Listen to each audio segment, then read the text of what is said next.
ఎప్పుడూ అవతల వారు సంతోషంగా ఉండాలని ఆలోచించగలిగిన వాడు, తన సాధ్యమైనంత వరకు అవతల వాళ్ళ యొక్క ఉన్నతి కొరకు పాటుపడగలిగిన వాడు ఎవరుంటాడో అటువంటి వాడిని చూసినప్పుడు లోకం ఆనందిస్తుంది.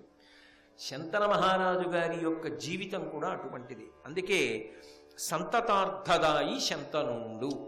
ఈ పిల్లవాడు పెద్దవాడయ్యాడు. ఈ పిల్లవాడికి యవ్వరాజ్య పట్టాభిషేకం చేశాడు ప్రతీప మహారాజు. కానీ పెళ్లి చేయలే.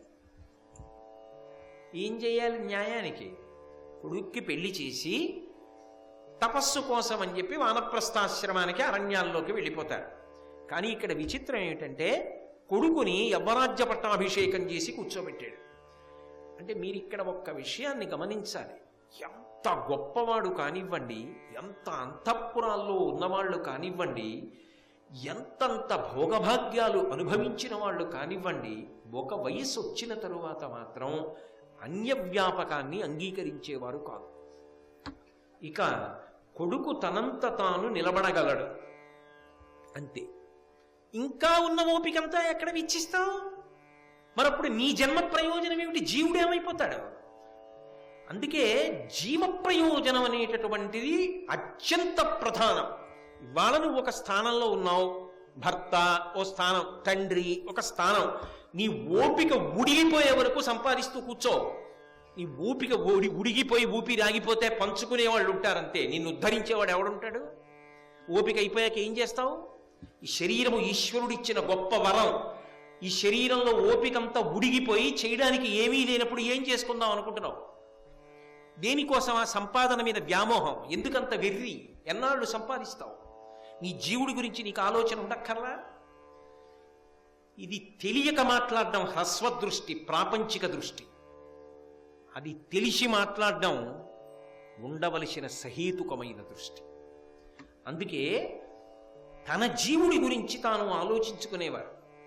ఇక్కడ మా అబ్బాయి రాజయ్యాడు, యువరాజయ్యాడు, పెళ్ళయింది, మనవలు పుడతారు, మనవరాళ్ళు పుడతారు, ఇలా కూర్చుంటే నా జీవుడు ఏమైపోవాలి? అందుకని ఇన్ని ఉన్నవాళ్ళు వదిలిపెట్టి భార్యను తీసుకుని వానప్రస్థానికి వెళ్ళిపోయి వానప్రస్థంలో తపస్సు చేసి తరించిపోయేవారు. అవి మార్గదర్శనం చేస్తాయి మనకి. ఏ వయస్సులో మనిషి ఎలా బ్రతకాలో నేర్పుతాయి. లేనినాడు ఎలా నిన్ను నువ్వు దిద్దుకుంటావు, ఎలా నిన్ను నువ్వు ఉద్ధరించుకుంటావు. ఉద్ధరేణ ఆత్మనాత్మానం. నిన్ను నువ్వు ఉద్ధరించుకోవాలి, నిన్నెవడో ఉద్ధరిస్తాడని నమ్మకం. కాబట్టి ఆయన కొడుక్కి యవ్వరాజ్య పట్టాభిషేకం చేసి అడవులకు వెళ్ళిపోయాడు తపస్సు చేసుకోవడానికి. ప్రతీప మహారాజు ఎవరు? ఇంత తపస్సు చేసిన వాడు కూడా మళ్ళీ వెళ్ళిపోయాడు. ఈయనకి పెళ్లి మాత్రం చేయలేదు. కానీ వెళ్ళిపోయే ముందు మాత్రం ఒక మాట చెప్పాడు. ఏమని చెప్పాడంటే, తను మధ్య తానొక్క కన్య సురనదీతటమున నన్ను కనిన ఆ కన్యక చూచి నీవిట్టి కమనీయ రూపవు ఒనరా నా సుతునకు భార్య వగుమన్న ఒడబడి ఈయగునియే కావున దాని తగ వివాహమగుము నెయ్యమునను. ఒకానొకప్పుడు నేను కుమార గంగానదీ తీరంలో తపస్సు చేసుకుంటున్నాను. తపస్సు చేసుకుంటుండగా నా దగ్గరికి చాలా అందమైనటువంటి ఒక స్త్రీ వచ్చి నా తొడ మీద కూర్చుని భార్యనవుతానని అడిగింది. నువ్వు కుడి తొడ మీద కూర్చున్నావు, కుదరదు, నాకు కోడలు వెవుదువు గానివి అని చెప్పాను. ఆమె వెళ్ళిపోయింది. నేను ఆమెకు మాట ఇచ్చాను, నీకు తగిన ఇల్లాలు నిర్ణయం చేసేశాడు తండ్రి. ఆమె నాకిప్పుడు కనపడలేదు, ఆమె కనపడి నీకు పెళ్లి చేసే వరకు నేను ఉండడం కుదరదు. కాబట్టి తండ్రి మాట, ఆమె కనపడినప్పుడు ఇల్లాలిగా స్వీకరించు. ఆమె వస్తుంది ఎప్పుడో, మళ్ళీ వచ్చినప్పుడు నా మాట జ్ఞాపకం తెచ్చుకో, ఇల్లాలిగా స్వీకరించు, పెళ్లి చేయలేదు. అమ్మో, ఏమి ధార్మిక నిష్ట అండి, ఏమి నమ్మకం! ఎంత తన జీవోద్ధరణ కొరకు ప్రయత్నం అంటే. నిజానికి మీరొక్కటి గమనించండి, సమాజ ప్రయోజనానికి పెద్దపీట వేశాడు తప్ప వ్యక్తి ప్రయోజనానికి పెద్దపీట వెయ్యలేదు. వ్యక్తి ప్రయోజనానికి పెద్దపీట వేస్తే మా అబ్బాయికి పెళ్ళి అవ్వాలి కదండి, ఆ అమ్మాయి కనపడాలి కదా అని చెప్పి వెళ్ళిపోయిన తర్వాత అమ్మాయి రాకపోతే, నీ చెప్పానని వీడు ముసలాడైపోయి కూర్చుంటే, కాబట్టి ఆ అమ్మాయి రావద్దు, వచ్చాక వీడికి ఆ అమ్మాయికి పెళ్లి చేసేసి వంశాంకురాన్ని చూసేసి వెళ్ళిపోతారు. అప్పటి వరకు ఈ అంతఃపురంలో కూర్చుంటారు. ఎవరికి తెలిసి అప్పటి వరకు ఉంటాడు ప్రతీపుడని? నిత్యమా జీవితము నీటిపై బుగ్గ. ఆయన తపస్సు మీద ఆయనకి నమ్మకం. ఆ వచ్చి మాట్లాడిన ఆవిడ మాట మీద ఆయనకి నమ్మకం కాబట్టి వస్తుంది. తిరుగులేదు, తన మాట సత్యం కాబట్టి కోడలు వచ్చినట్టే వంశం నిలబడి తీరుతుంది, ఏం బెంగలేదు. మేం చేసిన తపస్సంతా ఎక్కడికి పోతుంది కాబట్టి వంశం నిలబడుతుంది, తన నమ్మకం. కానీ మరి ఇంతకాలం ఎందుకున్నాడు అంతఃపురంలో? ప్రజలకి దిక్కు కావాలి, ప్రజల్ని ధార్మికంగా పరిపాలించేటటువంటి రాజు కావాలి. అందుకే తను కొడుకుని కన్నాడు, ఆ కొడుకుని పెద్దవాణ్ణి చేశాడు, యవరాజ్య పట్టాభిషేకం చేసి కూర్చోబెట్టాడు. ధార్మికంగా ప్రజల్ని పరిపాలన చెయ్యి, మన వంశంలో ఉన్న పెద్దల్ని గుర్తుపెట్టుకో, ప్రజల్ని కన్న బిడ్డల్లా పరిపాలించు అంటే తన వ్యక్తిగతమైన కోరికలకు పెద్దపీట వేశాడా, సమాజ హితమునకు పెద్దపీట వేశాడా? అంటే సమాజ హితమునకు పెద్దపీట వేశాడు. దేశము అరాచకమైపోవడానికి వీల్లేదు, అందుకని తను కొడుకునికి యవరాజ్య పట్టాభిషేకం చేశాడు. కోడలు రావాలి, మనవలు పుట్టాలి, దాని గురించి తాను ఆలోచించాడు. తాను నిష్క్రమించాడు, మాట చెప్పి వెళ్ళిపోయాడు. కోడలు వస్తుంది ఒకనాడు, నేను మాట ఇచ్చాను, ఆ అమ్మాయి వస్తుంది, స్వీకరించు చెప్పి వెళ్ళిపోయాడు. శంతనుడు తప్పకుండా అలాగే స్వీకరిస్తానని అనగారు. సంస్కృత భారతంలో శంతన మహారాజు గారి గురించి కొన్ని విశేషాలు చెప్పారు. అందులో అన్నారు, జీర్ణం ఆయన యం యం కరాభ్యాం స్పృశతి జీర్ణం ససుఖమశ్నుతే పునర్యువాచ భవతి తస్మాత్తం శంతనం విదుహు. ఆయనకి శంతన మహారాజు అని ఎందుకు పేరు పెట్టారంటే, ఆ పిల్లవాడు పుట్టినదాదిగా ఎంతటి ధార్మిక నిష్ట కలిగిన వాడు, ఎంత తపశ్శక్తి సంపన్నుడు. మరి వచ్చిన తేజస్సు ఎవరు? మహాభీషుడు. ఎంత తపశ్శక్తి సంపన్నుడంటే, బాగా వృద్ధాప్యంలోకి వెళ్ళిపోయి గడగడ వణికిపోతున్నటువంటి వాళ్ళ దగ్గరికి వెళ్ళి శంతన మహారాజు గారు తన చేత్తో ఇలా ముట్టుకుంటే వాళ్ళు పునర్యువాచ భవతి, వాళ్ళకి మళ్ళీ యవ్వనం వచ్చేదిట. అంటే వృద్ధులు మళ్ళీ యవ్వనం పొందేటట్టుగా తన యొక్క కరస్పర్శ చేత అనుగ్రహించగలిగిన వాడు. అంటే అదే పనిగా బోర్డులు పెట్టి ముట్టుకోవడమే పనిగా పెట్టుకున్నవాడని కాదు దాని ఉద్దేశ్యం. ఆయన అనుగ్రహించి ముట్టుకున్నాడు అనుకోండి, ఒక వృద్ధుడు యవ్వనంలోకి వెళ్ళిపోతాడంటే కాలచక్రములో వచ్చేటటువంటి వికారములు ఏముంటాయో దాన్ని వెనక్కి తిప్పగలిగిన సమర్థుడు, అంటే ఈశ్వరాంశ సంభూతుడు. అంటే అది సామాన్యమైన తేజస్సు అయితే అలా చేయగలరా? కాలంలో కొన్ని కొన్ని పరిణామములు జరిగిపోతాయి, కాలంలో కొన్ని కొన్ని వికారములు వచ్చేస్తాయి. కాలములో వచ్చే వికారములను వెనక్కి తిప్పడం ఎవరికి సాధ్యం కాదు. ఇంకా వృద్ధాప్యంలో ఉన్నవాడిని యవ్వనంలోకి ఎవరు తీసుకెళ్ళగలడు? కానీ ఆయన తన స్పర్శ చేత, ఆయన ఇలా ముట్టుకున్నాడు అనుకోండి, వృద్ధుడు యవ్వనంలోకి ఎడతాడు. అలా తీసుకెళ్ళగలిగిన వాడు కాబట్టి పునర్యువాచ భవతి.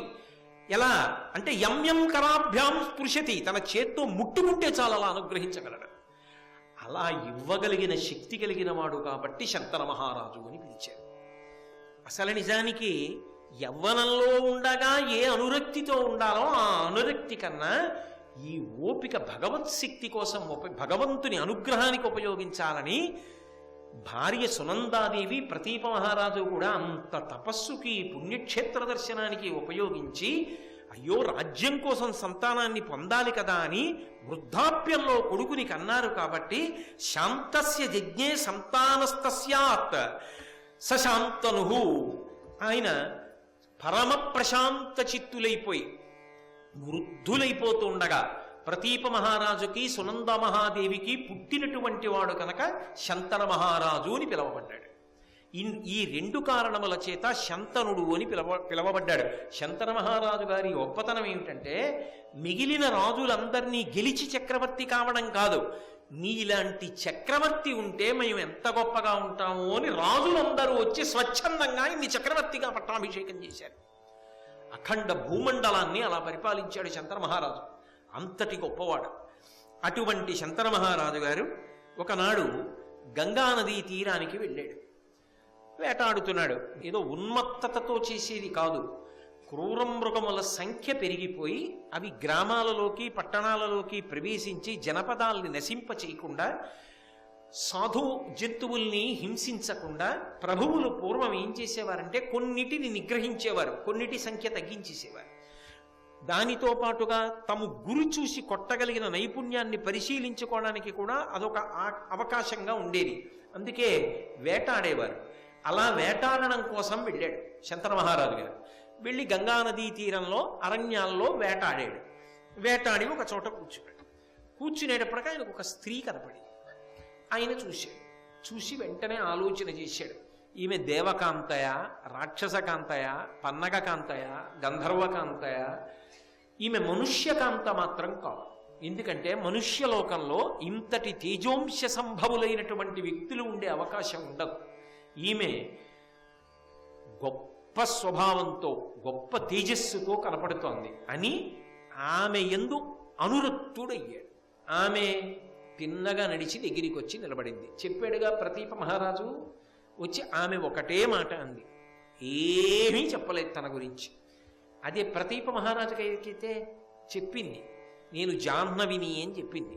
శంతన మహారాజు గారికి అయితే చెప్పకుండా నీవు నా యందు అనురక్తుడవైనట్లుగా నాకు అనిపిస్తోంది, నేను నీకు భార్యనవుతాను, నాకు అభ్యంతరం లేదు, నీవు నన్ను భార్యగా స్వీకరించి సంతోషంగా నీవు కోరుకున్న సుఖములను అనుభవిస్తూ ధార్మికంగా రాజ్యాన్ని పరిపాలన చేద్దుగానివి. కానీ నాకు కొన్ని షరతులు ఉన్నాయి.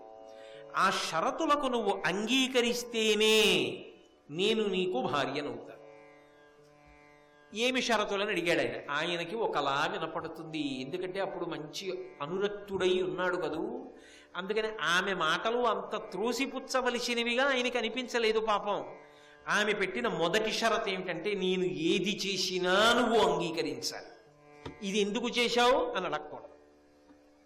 ఆయన ఏమనుకున్నాడంటే, అంత కాని పని ఎందుకు చేస్తుంది అసలు? ఇంత తేజస్సు కలిగినది, ఇంత తెలివైన పిల్ల, అన్నిటిని మించి మా నాన్నగారు చెప్పిన పిల్ల, నేను ఎందుకు చేస్తున్నావని అడగవలసిన పని చేస్తుందా అని అనుకున్నాడు. కాబట్టి నేను ఏది చేసినా నువ్వు అంగీకరించాలి. ఇది ఎందుకు చేస్తావు, చెయ్యొద్దు అని నువ్వు అడ్డు పెట్టకూడదు. మీరు బాగా వింటున్నారో లేదో? నేను చేసినది అంగీకరించాలి, ఒప్పుకోవాలంతే. అవును మంచి పని అనాలి. అప్పటికి నీకు అది మంచి పనిలా అనిపించినా అనిపించకపోయినా అదేమిటలా అని అనకూడదు. అది మంచి పనే అని నువ్వు అంగీకరించాలంతే. ఒకవేళ నీకది మంచి పనిలా అనిపించకపోయినా అడ్డు పెట్టకూడదు. అలా ఎందుకు చేస్తావు, చెయ్యొద్దు అనకూడదు, అంతే వెళ్ళిపోతా. అడ్డు పెట్టకూడదు. పరుషంగా మాట్లాడకూడదు. పరుషంగా మాట్లాడితే ఉండను అంటే నా మనసు బాధపడేలా మాట్లాడకూడదు. అలాగే నాకు నచ్చని మాటలు మాట్లాడామనుకో ఏవైనా, అంటే అది వింటున్నప్పుడు నన్ను అంటున్నవే ఇలా అంటున్నాడు కానీ అని అర్థమయ్యేటట్టుగా నా మనసుకి నచ్చనివి నా మీద పెట్టి మాట్లాడకుండా కాకి మీదో పిల్లి మీదో పెట్టి నాకు అన్వయం అయ్యేటట్టుగా నువ్వు మాట్లాడినా నేను వెళ్ళిపోతా. ఎందుకు ఇంత జాగ్రత్త తీసుకుంటోంది ఆవిడ? ఆమె వసువులకు వరం ఇచ్చింది, మిమ్మల్ని 7 నా కడుపున పుట్టగానే గంగలో పడేస్తానని చెప్పింది. ఏ తండ్రి ఒప్పుకుంటాడు? ఏ తండ్రి అయినా సంతానాన్నే కదా కోరుకుంటాడు. అందులో కొడుకు, అందులో రాజవంశాల్లో కొడుకులంటే మాటల వంశం నిలబడద్దు, పితృకార్యాలు నడవద్దు, పితృరుణం తీరద్దు. వాడంతట వాడు ఏదో మరణించాడయా అంటే అర్థం ఉంది. కడుపున పుట్టిన బిడ్డని చక్రవర్తి అనాథల్ని రక్షిస్తాడు. తన కడుపున పుట్టినటువంటి బిడ్డల్ని, ఆ బిడ్డల్ని కన్న తల్లి పుత్తిళ్లలో పట్టుకెళ్ళి గంగలో మారేస్తుంటే ఊరుకోగలడా తండ్రి? ఆయన రాచరికం కన్నా తండ్రితనం మేల్కొంటుంది. ఏం పనులేవి అంటాడా?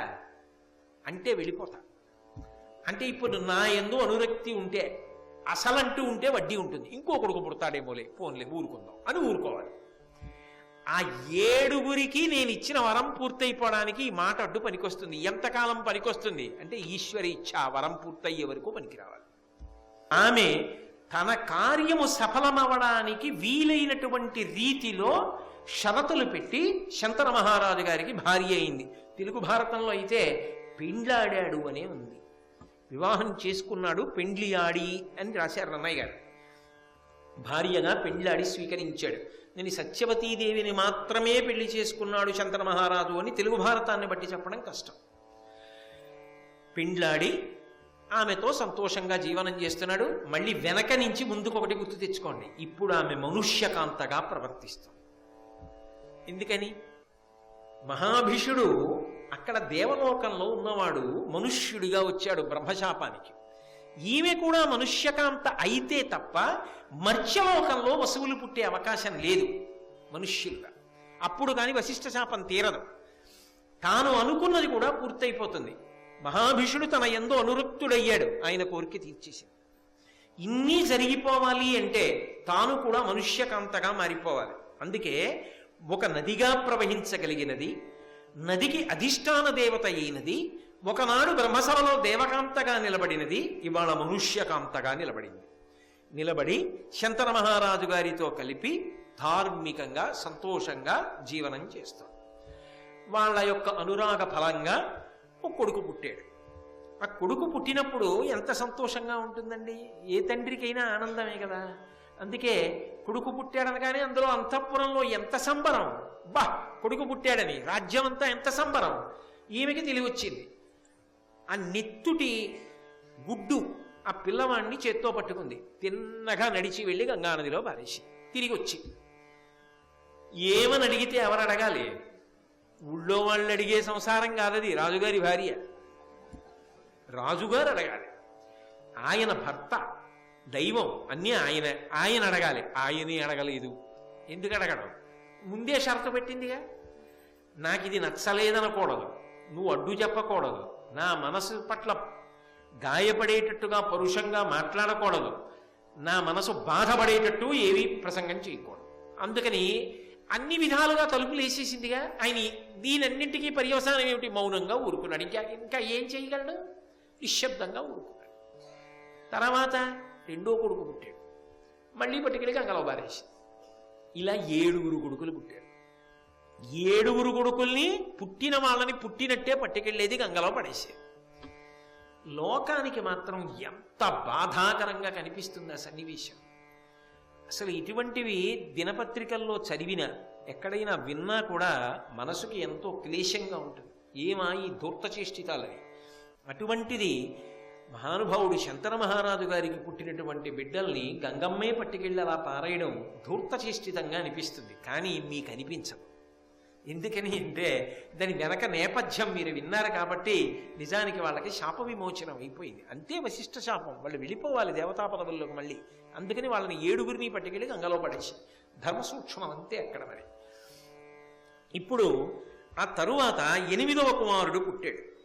ఆ 8వ కొడుకు పుట్టగానే తండ్రికి ఆసక్తి, అనురాగము పెళ్ళుబుకి. ఎందుకని పుట్టవలసిన వాడు కదూ, దీర్ఘాయుష్మంతుడు కదూ. తండ్రి మాట్లాడాలి, మాట్లాడితే తప్ప బ్రతకడం. తండ్రి రక్షిస్తే బ్రతకడం కాదు, అమ్మ పాలిస్తే బ్రతకడం కాదు, తండ్రి మాట్లాడితే తప్ప బ్రతకనివాడు. అదో విచిత్రం. అందుకని బాగా ఆసక్తి కలిగిందనుకోండి, బాగా అనురక్తి కలిగిందనుకోండి, ఈ దిక్కుమాలిన భార్య కన్నా వీడున్నా చాలు, నువ్వు వెళ్ళిపోతే వెళ్ళిపో, కానీ అబ్బా నేను చూడలేను ఈ పుత్రశోకం, నాకు కొడుకుంటే చాలు, నువ్వు వెళ్ళిపోతే వెళ్ళిపో, నేను కాదంటాను అని అనుకోవాలంటే ఎంత వ్యామోహం పుట్టాలి. ఆమెను వదిలేసినా పర్వాలేదులే, పోతే పోని అని ఆమె మీద ప్రేమ కన్నా ఈ బిడ్డడి మీద ప్రేమ ఎక్కువ కావాలి. అంటే 7 పుట్టినప్పుడు లేని ప్రేమ 8వ వాడు పుట్టినప్పుడు ఎక్కువైంది. కారణం వెనకెవరు? వశిష్ఠ మహర్షి యొక్క శాపం ఉంది. ఆ శాప ప్రభావము ఈయన మనసు మీద ప్రభావం చూపిస్తోంది. నేను మీతో అన్నానుగా, అన్నీ కనపడతాయా కంటికి? కనపడవు, కనపడకుండా తిప్పుతూ ఉంటుంది ప్రపంచాన్ని. కాబట్టి ఇప్పుడు వశిష్ఠ శాప ప్రభావం ఒక్కసారి శంతన మహారాజులో పుత్రుడి మీద అపారమైనటువంటి ప్రేమ కలిగి ఆయన అన్నాడు, ఆ గంగమ్మ వంక చూసి, పడయంగరాని కొడుకుల కడు పలువుర బడసి పుత్రఘాతినివై, ఈ కొడుకు ఉదయార్కు తేజుని విడువగనే నోపననుచు వేడుకతోడన్. చిన్న పద్యమైన ఎంత పెద్ద మాటలు, తండ్రితనానికున్న గాంభీర్యం, ఆ ప్రేమ వాత్సల్యం రంగరించి ముద్ద చేసి శిరాలో కలిపి పద్యంగా రాసేశారు. పడయంగరాని కొడుకుల. లోకంలో ఈ వస్తువు కొనుక్కుందామంటే ఏదో కష్టపడి కొనుక్కోవచ్చేమో, ఇల్లు కట్టుకుందామంటే కట్టచ్చేమో, రాజ్యం సంపాదిద్దామంటే సంపాదించి రాజు కావచ్చేమో, ఎంత పెద్ద పదవినైనా పొందవచ్చేమో, సాధన చేస్తే ఏ విద్యలోనైనా ప్రవీణుడు కావచ్చేమో. ఈశ్వరానుగ్రహం ఉంటే తప్ప కొడుకు పుట్టాలంటే మాత్రం పుడతాడా? ఇన్నాళ్ళు అల్లా 7 పోయినప్పుడు ఈ మాట 8వ వాడి దగ్గర అంటున్నాడు శంకర మహారాజు. పడయంగరాని కొడుకుల, పుట్టమంటే పుట్టేవాళ్ళు కారే సంతానం, అందున కొడుకే. నా కోసం కాదు, ఈ సింహాసనానికి వారసుడు, ఈ రాజ్యాన్ని పరిపాలించాలి, ప్రజలకి మార్గం చూపించాలి. అది అటువంటి బిడ్డలు లేరని ఏడ్చిన వాళ్ళు ఎందరో ఉన్నారు రాజులు. నా అదృష్టం 8 పుట్టారు, 7 చంపేశావు. సర్వం శ్రీ ఉమామహేశ్వర పరబ్రహ్మార్పణమస్తు. స్వస్తి.